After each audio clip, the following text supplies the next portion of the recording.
Thank you all for coming, and we appreciate the coverage this morning on the issue of the unprecedented and unmitigated crisis at our border and the implications to the safety and security of our fellow Americans, the greatest security threat that our nation faces today.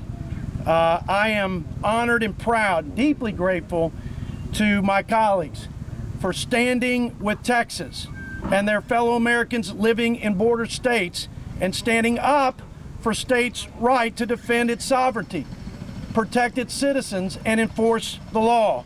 Our immigration enforcement officers and Border Patrol agents have been disrespected and disempowered by this administration.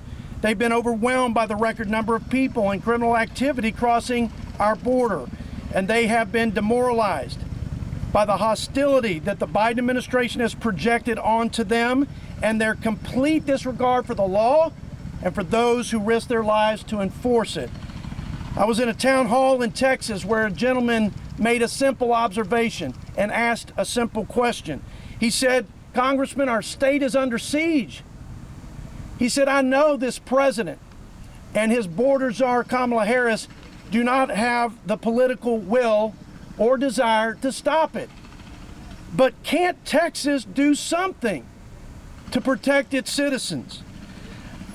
Ken, I gave the best answer I knew, but it was only half the answer. I said that immigration laws are a matter of federal jurisdiction and that border security is national security and therefore a federal responsibility. An incomplete answer. I met Ken Cuccinelli soon thereafter. That question and my answer haunted me for days and weeks. Ken is a former Homeland Security official and a former Attorney General of the Commonwealth of Virginia. He pointed me to the constitutional provisions in Article 4 and Article 1, sometimes referred to as the Guarantee Clause or the Invasion Clause, and also the provision referred to as the Self-Defense Clause of the Constitution. It was clear when I read it and explicit. The federal government is obligated to protect every state against an invasion, Article 4, Section 4. And when the federal government fails to do so, and there is, quote, imminent danger to the states have the right to defend themselves and their citizens, Article 1, Section 10. Ladies and gentlemen, the federal government did not create the states. The sovereign states of America created the federal government. And before entering into this social compact we now call the United States of America, whereby states at the time were willing to cede some power and authority to a central government, they required certain qualifications, certain assurances to this sacred agreement.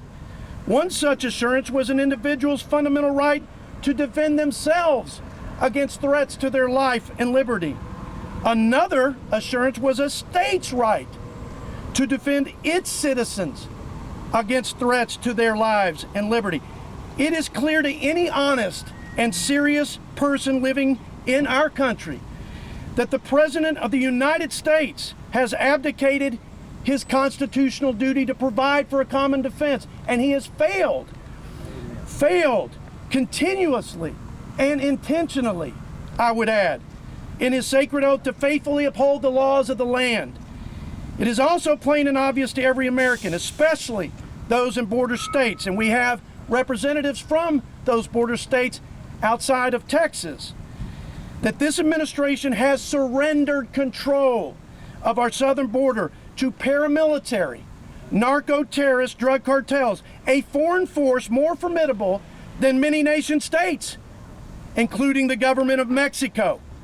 These highly sophisticated and very organized cartels have seized on this opportunity, aided and abetted by the policies of this administration, to terrorize, to poison our children, and to push their criminal organization and violent crimes throughout the entire United States of America. Unbelievable, unthinkable, and shameful. Now they present an overwhelming and imminent threat to the lives, to the liberty and the safety of all American people. The clearest and most present danger to our national security and domestic tranquility, no doubt. We have introduced House Resolution 50 to affirm these aforementioned grievances and assert the clear and constitutional right that I just described. That states in this circumstance have the right, and I would dare say the duty, to secure their borders, to enforce the laws, and protect their citizens. All of my colleagues here, I believe, agree with me emphatically that states do not have to be a passive victim of a failed federal government. And that's why our founders put that provision in there. And that goes for Texas, and that goes for every state in this blessed union.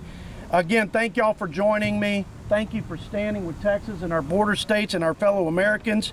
I've got a gentleman who filed the first claim and articulated this very point. Was the first and only statewide elected official to do so and to make this argument that there's been a breach of that guarantee clause. And there is that, in fact, right for a state to defend its citizens. And that man